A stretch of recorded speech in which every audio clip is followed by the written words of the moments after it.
Buenas tardes, estimados y estimadas estudiantes. Este video constituye la segunda tutoría del curso. Para esta oportunidad nos corresponde analizar el capítulo número 3 del libro de texto. Entonces, igualmente, como la oportunidad anterior, yo les preparé una presentación en PowerPoint para que además les sirva de insumo luego para estudiar.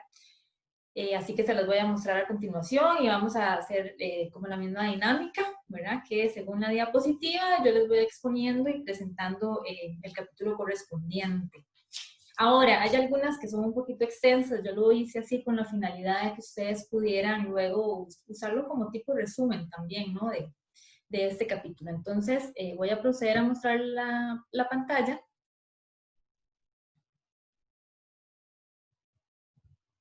para que podamos avanzar con esto. ¿Ok? Ya la tenemos ahí.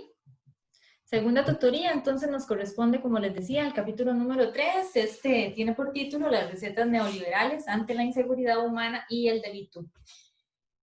Acá también tenemos que analizar un poco cuál ha sido la metamorfosis del estado de bienestar al estado liberal. Como base nos sirvieron los capítulos anteriores, los dos capítulos. De hecho, la presentación que les hice abunda bastante sobre el tipo de estado y la transformación del mismo. Entonces yo espero que a este punto ya tengan claro lo que fue el estado de bienestar y que en este capítulo ya les quede claridad sobre lo que es un estado liberal. ¿Ok? Entonces, bueno, en Costa Rica se da una transformación. Primero vamos a analizar esta parte de esa transformación del Estado y luego vamos a ver cómo esa transformación incide directamente sobre el delito y por tanto también incide en el diseño de las políticas públicas de prevención o represión del delito como tal, ¿verdad? Vamos a empezar por lo más básico. Por ejemplo, aclarando el concepto de liberalismo. Recordemos que no es lo mismo liberalismo que neoliberalismo, eso lo vamos a ver un poquitito más adelante. Y bueno, en palabras de Pepe Figueres, que es citado por el autor, por don Humberto, en el libro de texto, bueno, él nos comienza diciendo que el liberalismo es una doctrina o una ideología capitalista, ¿verdad? Propia de este sistema en el que vivimos entonces, de este sistema político-económico. Es del movimiento burgués. Recordemos que en el capítulo anterior habíamos visto la diferencia entre las clases sociales, ¿no? La existencia de la burguesía, por un lado, que es la dueña de los medios de producción, y del proletariado o clase trabajadora, por otro, que es la clase desposeída de los medios de producción, o sea, las personas que tenemos que vender nuestra fuerza de trabajo, ¿ok? Entonces, bueno, se dio un gran movimiento en Europa, sobre todo, fue donde inició, en Inglaterra específicamente. Y bueno, el propósito fue instaurar un Estado de carácter liberal con un régimen político que favoreciera el desarrollo de un sistema capitalista de producción y relaciones mercantiles de libre competencia. Recordemos que anterior a esto, ¿verdad? Bueno, sobre todo en Europa lo que existió fue el absolutismo, o sea, la monarquía absoluta, ¿verdad? Con rey, reina, y demás, y entonces, bueno, ellos concentraban el poder político y demás, no había una democracia como la conocemos ahora, y parte de ese movimiento, como vamos a ver aquí más adelantito, de hecho se concreta con lo que se conoció o se conoce como la Revolución Francesa, que fue uno de los eventos más importantes, todavía lo sigue siendo, históricos, ¿verdad? Se dio en 1789. Y bueno, este pensamiento liberal fue la inspiración, ¿verdad? Recordemos que el bloque social que realizó esa revolución fue el bloque de mercantilistas, básicamente, de comerciantes, que en ese momento todavía no estaba constituido como una clase como tal, ¿verdad? Sino porque recordemos que en ese momento en la monarquía existía el feudo, ¿no? Entonces no era burguesía como tal en ese momento, pero al iniciar este proceso comienza también su evolución hasta constituirse en una clase social. En ese momento la Revolución Francesa con sus ideales, ¿verdad? De libertad, fraternidad e igualdad, al final, bueno, son estas personas quienes lo lideran, quienes se apropian de la tierra, ¿verdad? Y crean, instauran la propiedad privada, por lo menos moderna, de los medios de producción, como la conocemos actualmente. Y bueno, de ahí en adelante ya ustedes la historia se la conocen un poco mejor. Tenemos el sistema actual dividido en dos clases, ¿no? Entonces, como les mencionaba también, la diferencia entre liberalismo y neoliberalismo, que les decía que no es lo mismo. El liberalismo sí todavía permitía, ideológicamente hablando, un poco más de participación del Estado, ¿no? Como garante del bienestar de la vida tanto individual como social, mientras que el liberalismo va por lo menos a predicar todo lo contrario, ¿no? Que es que por medio de la competencia, por medio del sector privado, de la iniciativa privada, ¿verdad? Es como se va a garantizar una mejor condición de vida para la gente y para la sociedad como tal, ¿verdad? Esto es un poco, bueno, no es un poco, es totalmente debatible. Yo por lo menos soy de la postura de que el liberalismo, aunque en términos ideológicos profesa esto, en términos ya concretos no lo realiza como tal, ¿verdad? Porque recordemos que, por ejemplo, buscar la estimulación de los mercados de capitales pasa por una gestión estatal, ¿verdad? La firma de tratados de libre comercio internacionales, multilaterales o bilaterales les corresponde directamente al Estado, ¿no? Entonces el Estado todavía tiene la particularidad de tener que gestar ese tipo de movimientos. Por ejemplo, es el Estado también quien ha regulado la economía para que se abra en Costa Rica. Podemos tomar como ejemplo el régimen de zona franca, ¿no? Cómo el Estado costarricense construye infraestructura, ¿verdad? Por un lado, para atraer empresas y también además crea leyes y una legalidad tal para, por ejemplo, exonerar de impuestos o el pago de impuestos a esas empresas, ¿no? Entonces, bueno, ese es el Estado gestando realmente una apertura económica, así que yo todavía no creo mucho en ese discurso, ¿no? Neoliberal. Además es el responsable de muchas privatizaciones, del deterioro de la vida de muchas personas, que, bueno, vamos a ver esto un poquito más adelante. Entonces, eso es un poco la diferencia, ¿no? El liberalismo, por un lado, todavía apuesta al Estado como una especie de gestor o garante del bienestar, ¿verdad? Mientras que el neoliberalismo busca la no intervención estatal, aunque como les decía, esto no es muy real, que digamos. ¿Ok? Entonces, el papel del liberalismo en la conformación del Estado costarricense. Dos elementos básicos, principales, importantísimos, que ustedes tienen que conocer, y eso es importante también para los exámenes que vamos a realizar. Se da una clara separación del poder político del poder clerical. Recordemos, bueno, todavía en Costa Rica la Iglesia Católica, sobre todo, tiene muchísima injerencia en las decisiones políticas que se toman en este país, ¿no? Nosotros podemos presenciar como, por ejemplo, la Iglesia tuvo voz en todo el debate que se dio acerca del matrimonio igualitario, tuvo voz también en toda la reglamentación del aborto terapéutico, bueno, en fin, ¿verdad? Y bueno, ya ahí hay un flujo de poderes entre el sistema político y el sistema religioso, donde muchas veces se repelen, pero muchas veces todavía se atraen, ¿verdad? Y el sistema costarricense, bueno, el Estado costarricense todavía es un Estado confesional, ¿verdad? Entonces, claramente todavía le da poder a la Iglesia Católica en cierto punto. Pero bueno, esta ideología promovió también en su momento, cuando inició esa separación, antes era todavía más fuerte ese vínculo, ¿no?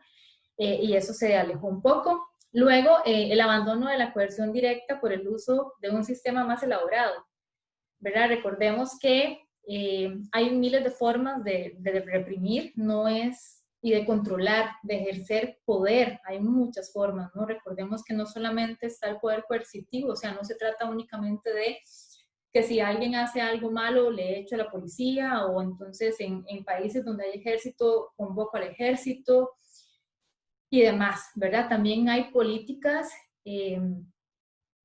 que son sí coercitivas, pero desde el punto de vista ideológico, ahí tienen mucha importancia lo que es la misma educación, el sistema educativo, el sistema de crianza, ¿verdad? Cómo desde chiquititos nos van criando con cierta forma de ver el mundo muy parcializada, con cuestiones que no son incluso hasta reales, ¿verdad? Pero las creemos, las damos por un hecho y nos peleamos por eso y jamás nunca nos lo cuestionamos, ¿verdad? Todo hay que cuestionárselo, absolutamente todo. Entonces, bueno, el sistema echa mano de este mecanismo de socialización para adoctrinar de cierta forma a las personas que vivimos en esta sociedad. Es parte de los mecanismos de control del Estado, ¿ok? La religión todavía sigue siendo un mecanismo de los más importantes y fundamentales del poder o control ideológico, ¿no? Por eso les decía que el Estado cuando quiere puede echar mano a su beneficio. En fin, ¿verdad? Los medios de comunicación también, nosotros, no sé si se los decía en la tutoría anterior, pero vemos ahí a Ignacio Santos y a otros periodistas tirando líneas sobre lo que más o menos deberíamos de hacer, incluso se le tira línea al mismo gobierno, ¿no? Ok, bueno, entonces ya avanzamos con los puntitos de ahí abajo. Promueve también la participación del Estado en la inversión pública. Recordemos que más bien el neoliberalismo busca que el Estado no intervenga y que más bien todo lo dé en concesión, que es una forma de privatizar la inversión pública y que todo lo haga la empresa privada. De hecho, hay un debate actual para que el ICE, que desarrolla ciertos trabajos, ustedes saben que cuando el ICE ingresa a alguna comunidad para llevar fluido eléctrico, digamos que paralelamente pueden arreglar algún camino, alguna calle, dejar algún beneficio a la comunidad. Bueno, hay toda una iniciativa privada por parte de representantes de la UCAEP, que es la Unión de Cámaras e Industrias Costarricenses, empresas costarricenses del sector privado, que le están pidiendo a la Asamblea Legislativa que no permita que el ICE haga ese tipo de inversiones, ¿verdad? Para que todo sea contratado y que ellos tengan un beneficio al respecto. Entonces, bueno, está ese debate. Y la política pública no es definida únicamente por el gobierno, sino que también por la ciudadanía. Recordemos que, bueno, que ahí hay que hacer una aclaración. No se trata de que el gobierno, muy buena gente, le daba la oportunidad a todos los ciudadanos de que hablaran, se manifestaran en su momento para tomar decisiones políticas de conjunto, no para nada, sino que en el momento en que comienza a gestarse el Estado liberal, hay caos político, al haber también un rezago económico y demás. Entonces hay sectores de la población que se levantan popularmente, hay sectores que se manifiestan, ¿verdad? Desde las áreas urbanas y las áreas rurales y demás, y entonces generan presión al Estado costarricense y a los gobiernos de turno para que se tomen en cuenta, ciertas reivindicaciones que luego el gobierno les va a tener que devolver a esas personas como un garante de su seguridad. ¿Ok? Entonces no es que el Estado nos da todo, sino que en ese momento el movimiento popular costarricense exige mediante la movilización popular ciertas reivindicaciones que al gobierno y al Estado no le quedó de otra más que implementar, ¿no? O sea, por ejemplo, el hecho de que sigamos contando con un sistema de salud como el que tenemos actualmente es parte de esta movilización. Ok, las transformaciones que veíamos en la diapositiva anterior tienen mucho que ver con los cambios políticos y también con los cambios a nivel económico, pero recordemos que el sistema es un conjunto. Entonces, a nivel cultural también se dieron muchos cambios y eso es importante. Entonces, vamos a ver la transformación en el escenario del cambio cultural. Algunas de las transformaciones más relevantes, bueno, todas las relaciones sociales se vieron modificadas.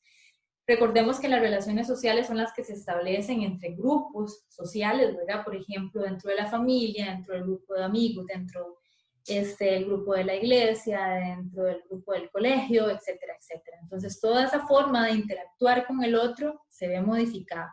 Y se ve modificada por el incremento de las fuerzas productivas. Las fuerzas productivas, pues somos todos los que trabajamos produciendo trabajo, ¿ok?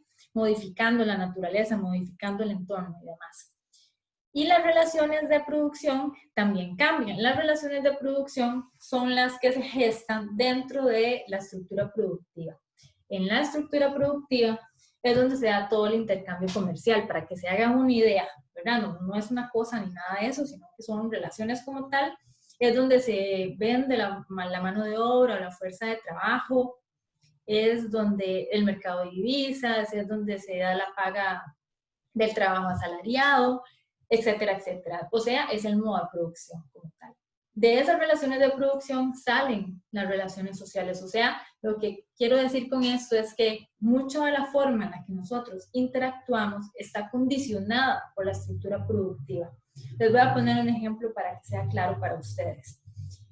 Si yo pertenezco a una clase social, voy a tener cierta posición dentro de la estructura productiva. ¿Por qué? Porque no es lo mismo ser de clase trabajadora e ir a vender en esa estructura productiva mi fuerza de trabajo, que es lo único que tengo, a que si yo fuera patrón y fuese el dueño de los medios de producción, ¿verdad? Posiblemente esa persona, comparada conmigo, va a tener más posibilidad de ir a estudiar a una universidad en el extranjero, va a tener muchísimo más caudal económico y por tanto va a tener más oportunidades de adquisición y por tanto el modo de vida de esa persona cotidianamente va a ser diferente a la mía. ¿Está bien? Entonces, bueno, esa es la relación entre relaciones de producción y las relaciones sociales. El modelo neoliberal entonces se caracteriza por un aperturismo, esto en términos económicos, ¿verdad? Se buscaba o se busca todavía la apertura a nivel comercial, por eso es que vemos situaciones que se gestan todos los días, como los procesos de globalización, de transnacionalización de la economía, etcétera, ¿no? El secularismo, que es justamente el alejamiento, por decirlo así, de la sociedad civil y del Estado como tal de la iglesia o de la religión, y la permisibilidad, perdón, en casi todos los campos de la actividad humana. Recordemos que el liberalismo busca la apertura a nivel económico y a nivel comercial, pero también en términos ideológicos busca y promueve libertades individuales, ¿ok? Entonces, por ahí va eso. En la familia, un montón de transformaciones también. Recordemos que la familia es una pieza vital en la constitución de toda sociedad. Y bueno, se da un cambio gradual y segmentado, ¿verdad?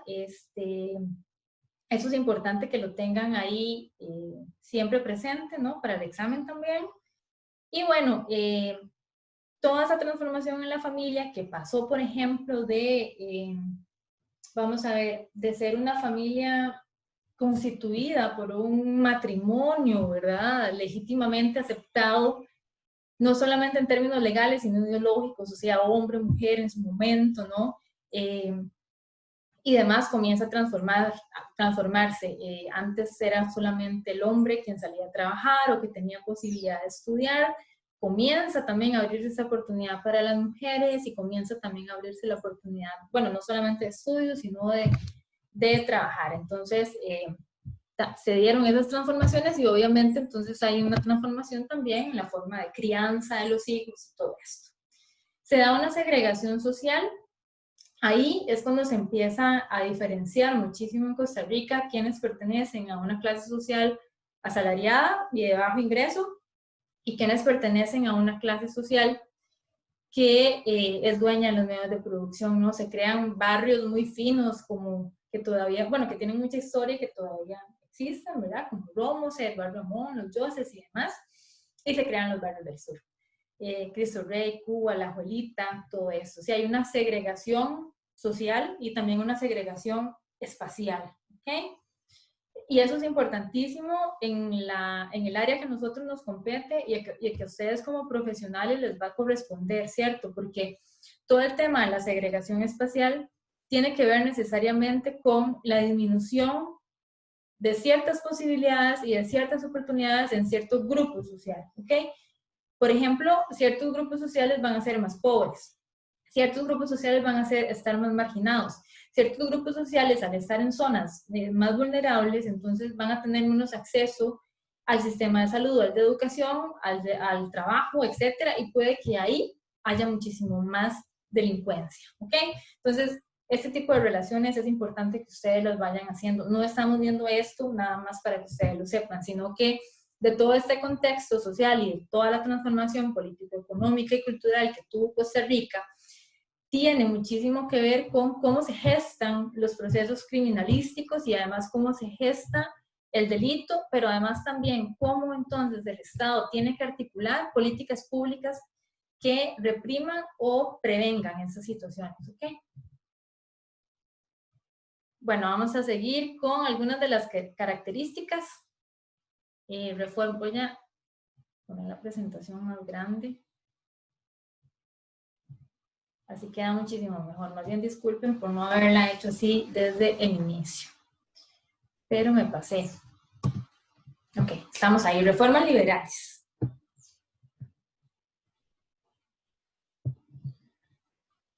Ok, se da la construcción de un discurso hegemónico liberal y articulación de políticas sociales del Estado liberal, ¿verdad? Adquiere muchísima relevancia la discusión sobre los roles del matrimonio que les comentaba hace un momento, era la familia, que ya la hemos visto, la inserción de la mujer ya en la vida productiva, no solamente en la vida reproductiva, o sea, cómo puede salir a trabajar y ya no solamente dedicarse al ámbito doméstico.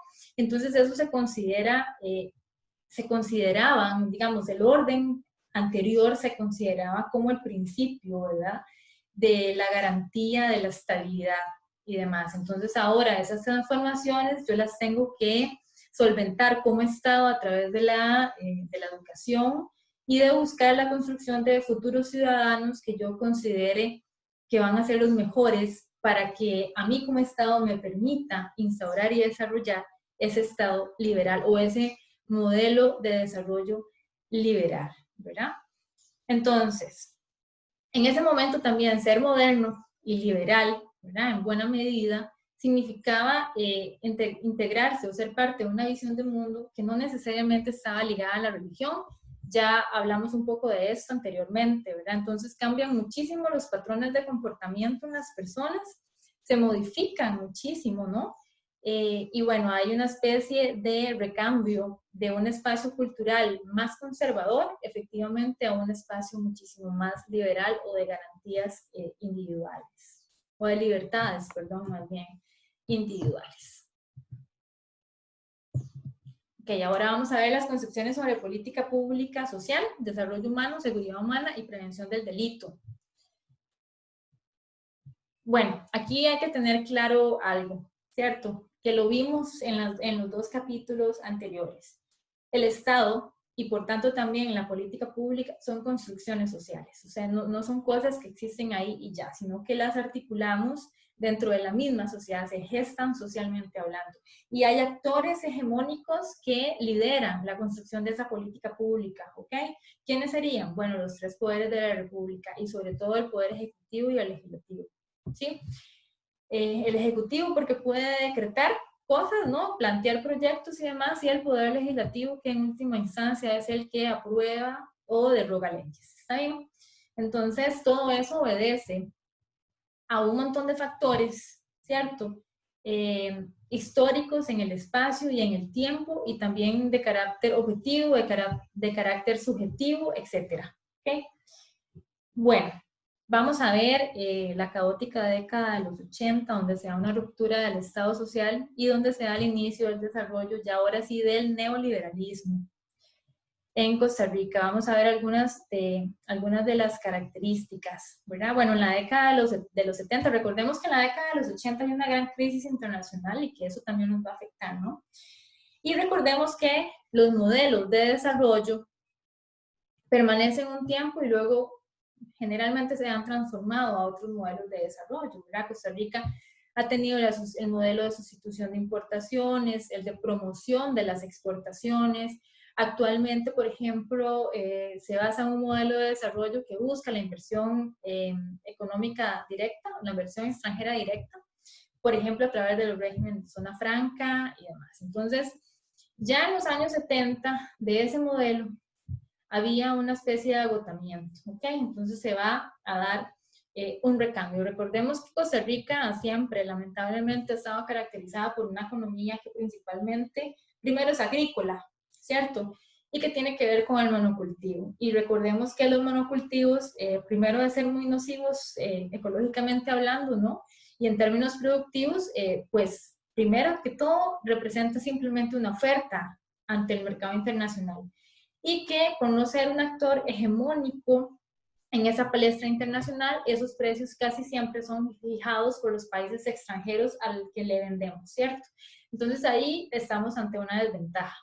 Por ejemplo, el café, y también que tiene que ver con cosas biológicas. ¿Qué pasa si el café produce algún hongo y se pierde la cosecha? Entonces la economía, ¿verdad?, claramente va a venirse abajo también.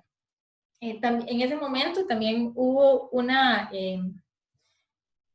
incipiente, pero muy obstruida industria nacional. En su momento, recordemos que Costa Rica incluso promovió la generación de aparatos eléctricos nacionales. Hubo una fábrica, sin embargo, bueno, el desarrollo de las fuerzas productivas no eran tales en ese momento para poder llevar a cabo ese proyecto, así que también se dejó ir. El fracaso del mercado común centroamericano, ¿verdad?, como un intento de la sustitución de importaciones a nivel internacional. El mercado del petróleo estuvo en crisis en ese momento.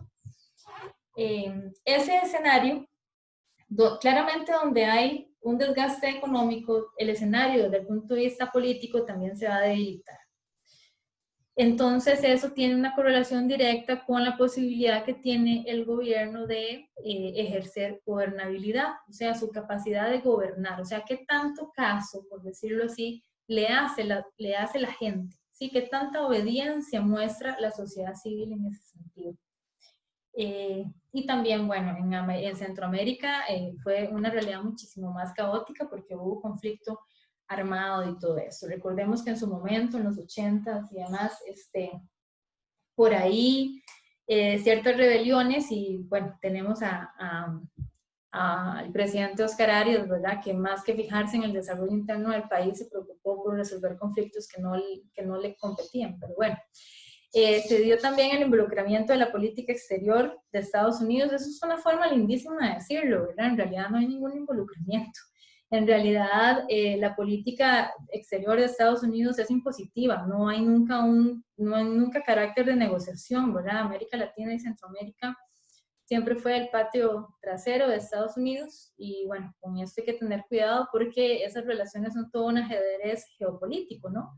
Donde claramente hay una desventaja en términos de intercambio comercial para los países subdesarrollados como el nuestro. Importante este último punto, se dio, ahí también lo dice muy bonito, se dio la venta de empresas del Estado. En realidad muchas de esas empresas fueron privatizadas. Yo les voy a poner, ahí viene, les voy a comentar solamente el caso de CODESA, que era la Corporación para el Desarrollo. Esta CODESA, importantísima en el desarrollo nacional, fue criticada ampliamente por los diputados en su momento de la Asamblea, también de ese momento, que cuestionaba al Estado como Estado empresario, ¿ok? Decía que el Estado simplemente no era buen empresario, entonces que CODESA tenía que pasar a ser de capital privado.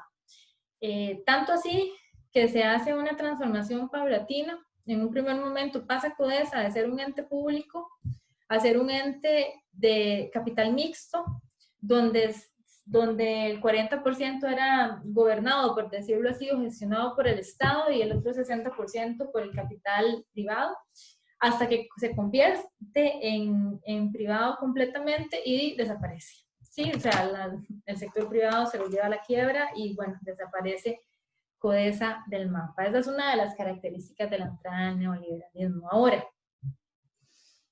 importantísimo también en términos históricos y estructurales, e importantísimo también para entender qué pasa de este momento en adelante con la vida de todo el país en todos los ámbitos y el que a nosotros nos importa, qué pasa de ese momento para acá con las relaciones sociales, porque se da un desgaste de las relaciones económicas también y entonces hay un montón de pobreza, un montón de vulnerabilidad, grupos sociales quedan marginados con la entrada del neoliberalismo del país, ¿ok? Y estoy hablando del momento en el que comienzan a entrar, firmarse y ejecutarse los programas de ajuste estructural, los famosos PAES, ¿ok? Entonces, por ahí viene alguna explicación, se las voy a leer porque eso me parece fundamental de que ustedes lo entiendan.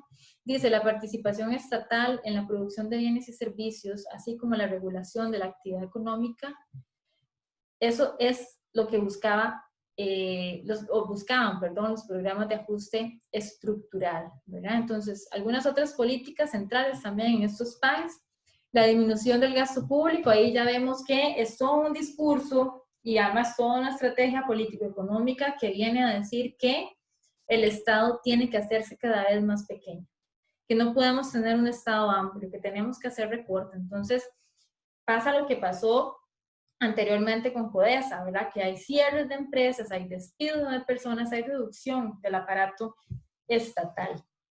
Después continúa y dice lo que implicó la puesta en marcha de programas de movilidad laboral, ¿verdad? Les decía aquí, despido, etcétera.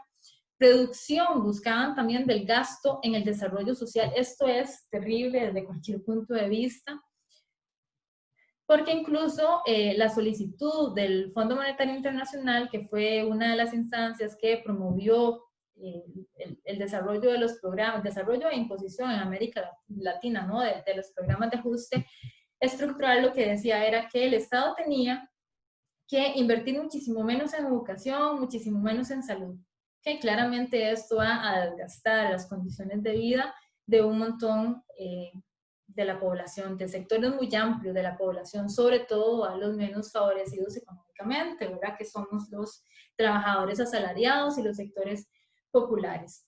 Buscaba también la eliminación de subsidios en la producción nacional. Imagínense ustedes, o sea, dejar como Estado de pagarle subsidio a las pequeñas y medianas empresas de capital nacional y al emprendedurismo, pero lo que se da paralelamente es que se le da subsidio a la producción que es internacional. O tal vez no un subsidio, pero sí se le exonera o se le busca exonerar de impuestos actualmente también a todas las empresas de carácter transnacional que vienen al régimen de zona franca, por ponerle un ejemplo, ¿no? Entonces es una contradicción terrible. Es como garantizar el espacio para favorecer al capital extranjero, pero perjudicar al nacional, ¿cierto? Buscaba también el cobro efectivo de las tarifas de los servicios públicos y demás. Entonces, en esta esfera económica se hacía énfasis en la competitividad mediante la exportación de productos no tradicionales y la apertura a otros mercados. Se los dejo ahí abajito. El presidente que firma los PAES es Alberto Monge Alvarado, ¿ok? ¿Por qué es importante? No va a salir en el examen, posiblemente no, pero la historia no se escribe sola, la historia la escribimos los actores y actrices sociales, entonces ustedes tienen que saber quiénes son los responsables de lo que ha pasado en este país con nombre y apellido, ¿ok? Por ejemplo, si sucede algo que esperemos que no, relacionado con la crisis de la pandemia que estamos viendo en este momento, con un desgaste de la Caja Costarricense de Seguro Social, con un colapso de los sistemas de salud, claramente la responsabilidad va a ser del gobierno de Carlos Alvarado y eso históricamente no hay que olvidarlo, ¿sí? Porque es el que se está negando a la declaratoria de cuarentena obligatoria con derechos para las y los trabajadores y demás, ¿ok? Entonces, todo lo que pasa históricamente es gestado por un ente que tiene muchísima influencia y muchísimo poder y detrás de ese ente siempre hay una persona o grupos de personas representadas, ¿ok? En este momento de los PAES fue Alberto Monge Alvarado. Ahora vamos a hacer un recuento del neoliberalismo en Costa Rica. Yo les hice, por el mismo motivo que les estoy diciendo, una lista de cómo funcionaron los diferentes periodos de los 80 para acá, con las administraciones de los diferentes presidentes y la presidenta que también tuvimos, ¿no? Cómo se desarrolló el neoliberalismo en este país, ¿ok? Entonces, bueno, el primero, de 1986 a 1990, recordemos que fue Óscar Arias Sánchez en su primera administración, ¿verdad? Continuó una línea de privatización de los servicios públicos y las competencias del Estado en la economía, promovió la reducción del gasto público y social y la disminución de la inversión pública, ¿ok?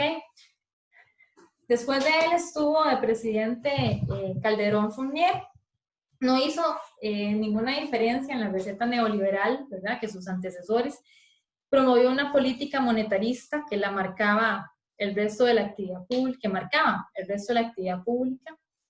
Después de él, de 1994 a 1998, José María Figueres Olsen, ¿no? Dos hechos relevantes en esa administración también para no olvidarnos nunca y para promover, mantener nuestra memoria histórica. El cierre del transporte ferroviario, perdón, o sea, se cerró el ferrocarril en Costa Rica y con él se dio muchísimos despidos y además un sistema de transporte, no solamente de pasajeros, sino transporte de mercadería, se vino abajo, ¿sí? Se vino abajo y ahora más bien estamos buscando cómo traer un tren, ¿cierto? Y en ese momento ya lo teníamos. Sin embargo, a ese señor le pareció muchísimo más importante favorecer la flotilla de transporte por carretera, porque tenía muchos intereses económicos en ese sector, también propios e individuales, y antepuso o sobrepuso el interés personal sobre el bien público. ¿Okay? Y también se dio el cierre del Banco Anglo. De 1998 al 2002 estuvo el presidente Miguel Ángel Rodríguez Echeverría, ¿verdad? Este fue también un tema terrible. Yo no sé si ustedes se acuerdan, o no sé qué edad tienen para que puedan acordarse de esto, pero bueno, ahí se amplía la receta neoliberal, ¿verdad? Se da un impulso de la denominada economía mixta, se promovió la privatización de la salud por medio de la medicina privada, se promovió la privatización de la banca, entre otros sectores, ¿verdad? Y se destaca también que este señor buscó desmantelar el Estado por medio de querer privatizar el Instituto Costarricense de Seguro Social. De ahí una gran manifestación masiva en el año, conocida como el Combo del ICE, o el movimiento, ¿verdad?, que se oponía al Combo del ICE. Y después viene del 2002 al 2006 el presidente Abel Pacheco, que básicamente no hizo absolutamente nada, ¿verdad? Sino, bueno, mantiene un bajo perfil y en realidad ya ahí estaba la discusión del Tratado de Libre Comercio entre Centroamérica y Estados Unidos, pero sin embargo, él omitió esta discusión, prefirió no hacerlo y le pasó, por decirlo así, la cuñita a otra vez Oscar Arias, que es el presidente, que por un tema de extorsión, ¿verdad?, los magistrados puede reelegirse nuevamente en el 2006 hasta el 2010, ¿no? Bueno, su principal incidencia en este momento fue la aprobación del Tratado de Libre Comercio que les mencionaba. Bueno, no debe perderse de vista el contexto de la firma de este intercambio comercial que se encuentra ligado a los PAE, los cuales buscan, dicen sobre los PAE, ¿verdad? Buscan. Eso es fundamental. Contraer el sector público para transferir recursos al privado e insertar la estructura económica de los países de la región en los procesos de transnacionalización y por medio del establecimiento de un modelo de desarrollo basado en la apertura comercial y el desarrollo de las exportaciones no tradicionales. ¿Sí? Lo dice textualmente. Vean qué curioso, contraer el sector público para transferir recursos al privado. A mí me llama mucho la atención que la plataforma que utilizan las telecomunicaciones en el país, de Claro, de Movistar y otras que existen, es la plataforma institucional y de soporte tecnológico del Instituto Costarricense de Electricidad, ¿verdad?, del ICE, con su línea de telecomunicaciones Colby. Y tenemos nosotros desde el sector público que dar la plataforma para que las empresas privadas puedan operar, ¿verdad?, sin pagar absolutamente ni un 5 por eso. ¿Okay? Eso es un ejemplo solamente. Luego viene la administración de Laura Chinchilla Miranda, del 2010 al 2014. Ahí a nosotros que nos interese, ¿verdad?, además de haber sido un gobierno sumamente marcado por la corrupción, sobre todo por el tema de la trocha, no sé si recuerdan, que nos interese, bueno, cosas que ella buscó, como la promoción de la mano dura, no sé si se acuerdan del eslogan de la campaña de ella, ¿verdad?, donde decía que ella era una persona firme y honesta, creo que era lo que decía, ¿no? Entonces, bueno, promovió ahí reivindicar la lucha contra el crimen organizado, ¿verdad? Buscó una política de cero tolerancia, ¿verdad?, de populismo punitivo. Gracias a esto se modificaron 2 leyes en Costa Rica, ¿verdad? La ley 8754 y la 8720 referentes a los delitos de fragancia Eso incrementó las tasas de criminalidad, sin duda alguna, ¿verdad? Porque cuando algo pasa de ser una contravención a ser un delito, pues efectivamente hay más posibilidades de ser encarcelado, de ser juzgado y de ser encarcelado. El resultado, bueno, el hacinamiento en las cárceles que vivimos en este momento, ¿verdad? Hay miles de formas de prevenir el delito.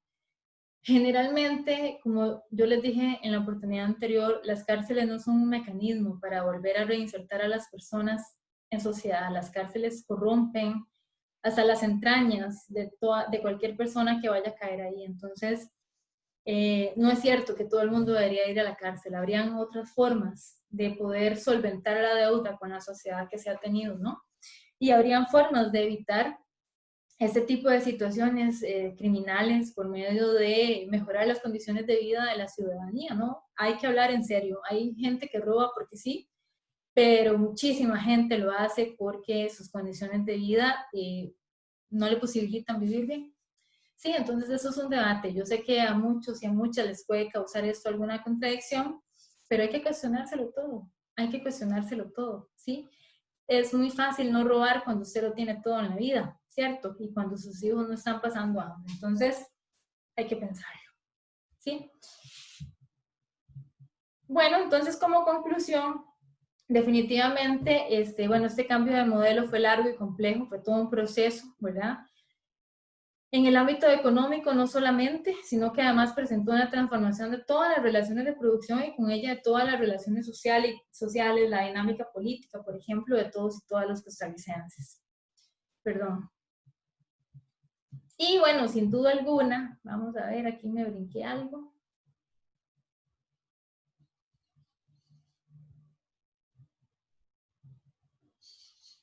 Creo que me fui para el otro lado.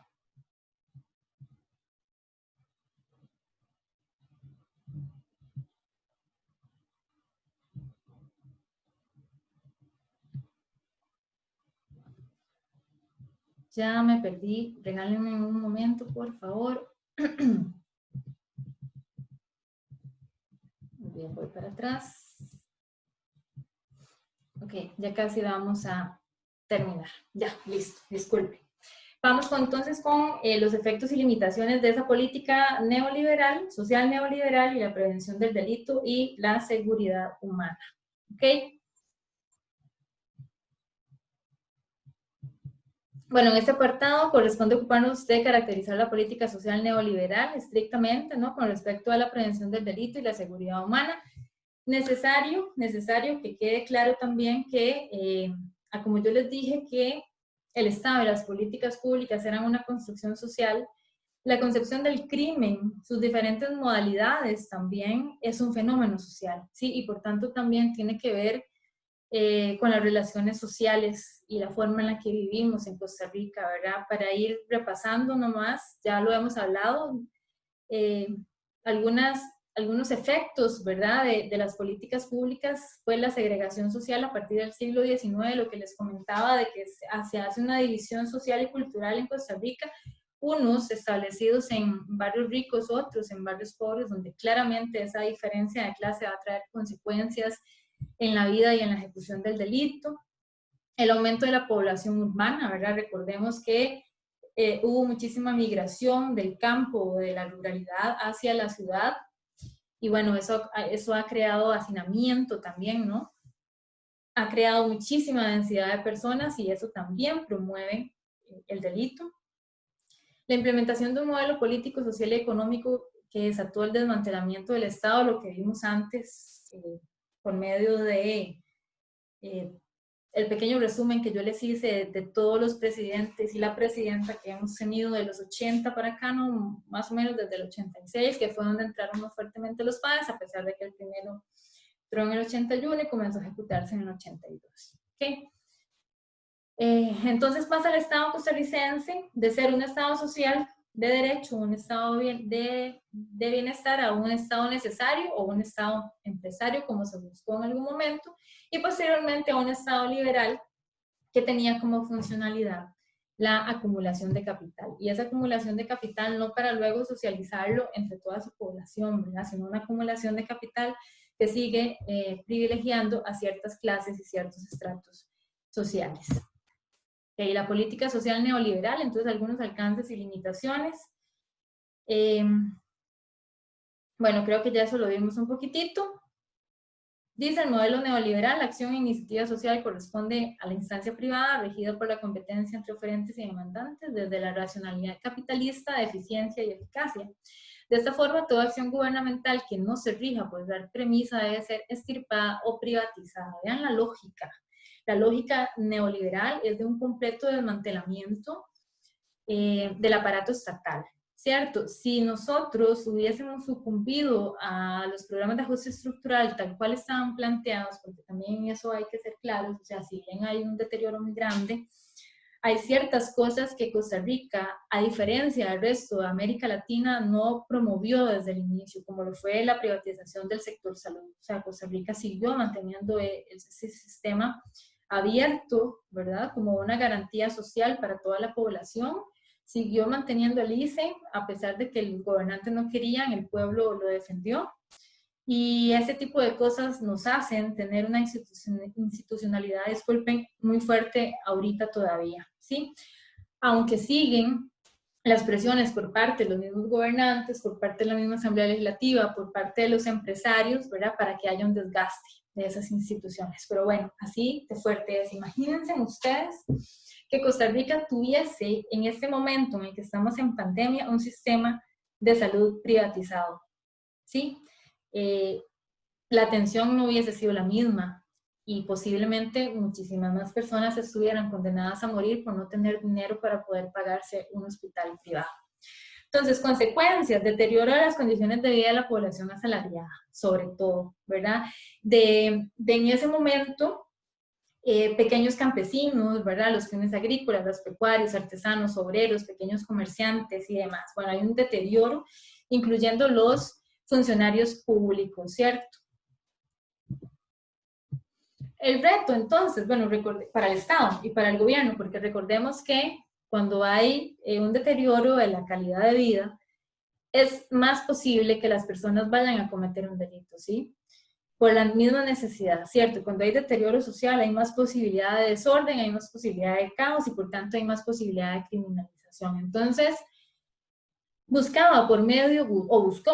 Estado por medio de la educación, construir un instrumento eficaz para cerrar la brecha económica entre grupos sociales, buscar que se eliminara la discriminación por razones de género, ¿verdad? Buscar la creación de oportunidades para un consenso social y promover la participación en la solución solidaria de los problemas. Eso es un poco discursivo, meramente, ¿verdad? Aunque sí se fortaleció el sistema de educación en su momento y demás.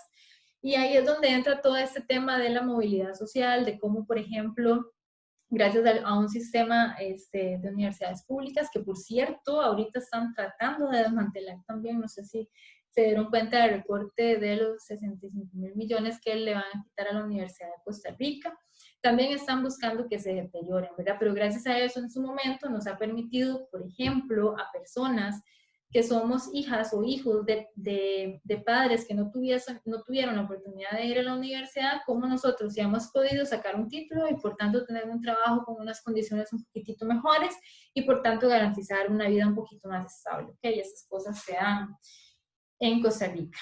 ¿Qué pasa cuando hay un deterioro de las condiciones de vida de la gente? Bueno, se da la violencia social. La violencia social es algo estructural, ¿cierto? Es sistémico, la violencia es parte del sistema como tal, lo vimos en los capítulos anteriores, ¿verdad? Y esa violencia social es relevante porque es un móvil del delito, ¿cierto? Ustedes tienen que tener eso claro.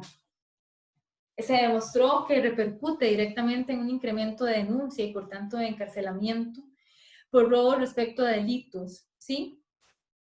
Y aparecen un montón también de fenómenos más que si bien aparecen por un lado porque empiezan a ser regulados por la ley, también tienen una catapulta en un sistema social deteriorado, ¿verdad? Por ejemplo, el aumento en los homicidios que tienen que ver con el tráfico, qué sé yo, de drogas, de armas, cosas tan irónicas como matar a alguien para robarle, no sé, lo que anda en su billetera, ¿verdad? Y también un desprecio por la vida y demás. Entonces eso es parte de esa violencia, ¿verdad?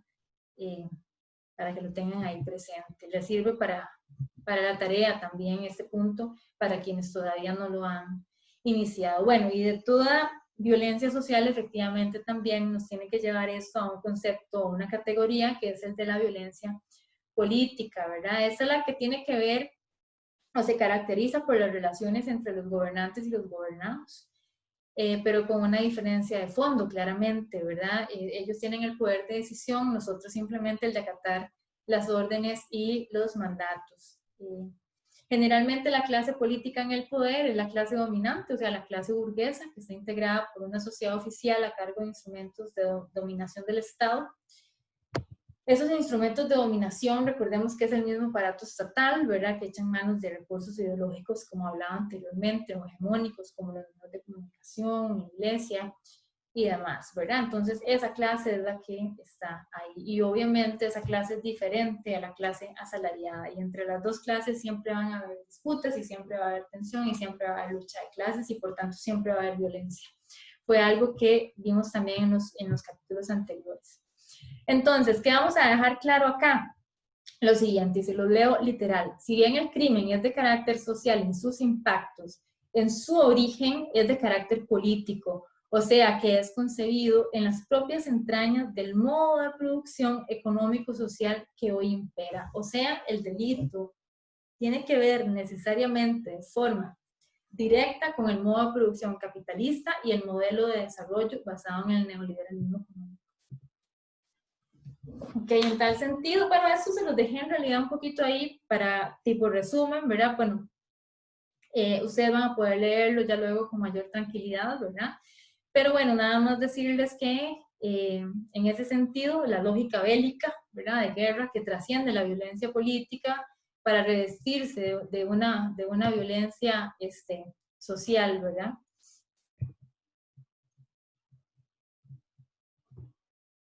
Vamos a seguir.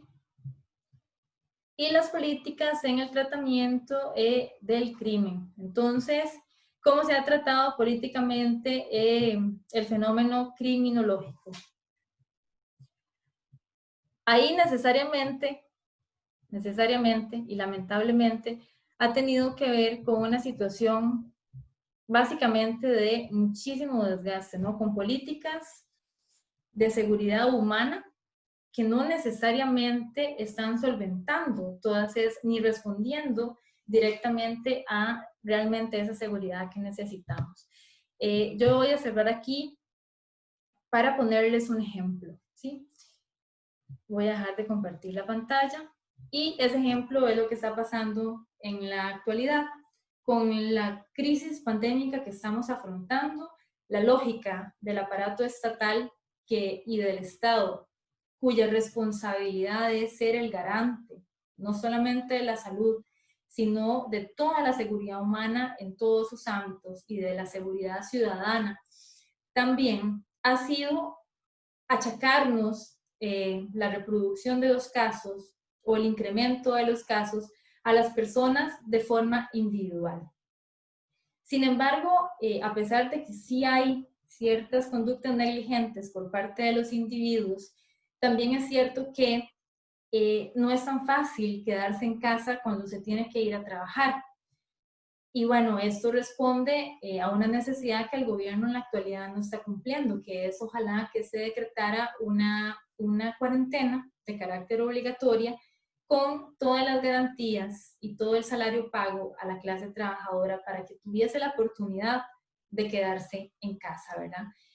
No podemos achacarle la culpa al vecino, ¿sí? Por salir a hacer las compras al súper donde se pudo infectar, cuando en realidad el garante principal de esa seguridad humana y ciudadana tiene que ser el Estado. Y en este momento, nuestro Estado, ¿sí? El Estado costarricense. Entonces es el que tiene que tomar acciones de abordaje y de establecimiento de políticas que contrarresten el avance de la pandemia. Entonces, bueno, con esto los dejo. Espero que haya quedado bastante claro. Pueden igualmente echar mano de este video cuando lo necesiten. También espero que las diapositivas le funcionen. Yo se las voy a estar subiendo en la plataforma para que de ahí la puedan descargar. Posiblemente ya entonces tanto el video como las diapositivas van a estar de forma conjunta. No dejen de leer el capítulo porque obviamente la tutoría solamente responde a un poco de todo lo que hay que entender en el capítulo, ¿no? Para eso está la lectura individual de cada uno de ustedes, entonces porfa, no se atengan y se esperen al último momento cuando ya vayamos a tener encima el examen para que realicen la lectura, porque si bien los capítulos no son largos, tampoco son cortos, y yo entiendo que ustedes tienen otros cursos y demás, entonces para que en ese momento no tengan todo encima ni estén presionados, por favor vayan haciendo la lectura de los capítulos correspondientes según vayamos avanzando en el curso. Bueno, entonces ha sido un gusto estar con ustedes, aunque sea de forma virtual. Cualquier duda, consulta, estoy para servirles, ya ustedes tienen mi correo, igual por medio de la plataforma nos podemos comunicar. Entonces, que pasen muy bien y nos vemos en la próxima tutoría.